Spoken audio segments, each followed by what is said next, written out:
మరి రాజీనామా చేస్తారో మరి దళితులకు వాళ్ళ ముఖ్యమంత్రి పదవి తను లాక్కొని తీసుకున్న విషయం ఇప్పుడు ఆయన ఏమంటాడో మేము మాట్లాడడం కానీ వాడి విజ్ఞత వదిలేస్తాం. భారతదేశంలోనే జిఎస్డిపి గ్రోత్ లో తెలంగాణ రాష్ట్రం నెంబర్ 1 అని పదే పదే ప్రొపగండా చేసుకుంటుంది.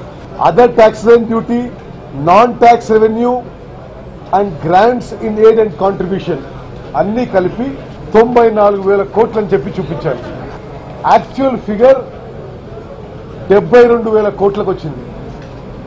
అంటే దీంట్లోనే 22,000 కోట్ల తేడా. ఏ కారణం లేకుండా ఏ రెవెన్యూ రాకుండా అంతకుముందు నెల నెల 300, 200, 500 రాసిన వాళ్ళు ఒక్క నెలలో నాన్ ట్యాక్స్ రెవెన్యూ 9,900 కోట్లను రాశారు. ఈ టీఆర్ఎస్ ప్రభుత్వం అధికారంలోకి వచ్చినాడు అవుట్ స్టాండింగ్ పబ్లిక్ డెట్ మొత్తం ఈ రాష్ట్రం మీద ఉన్న అప్పు 69,000 కోట్లు ఉంటే ఈ సంవత్సరం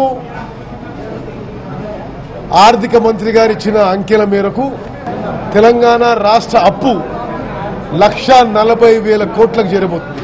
మనం ఈ దేశంలోనే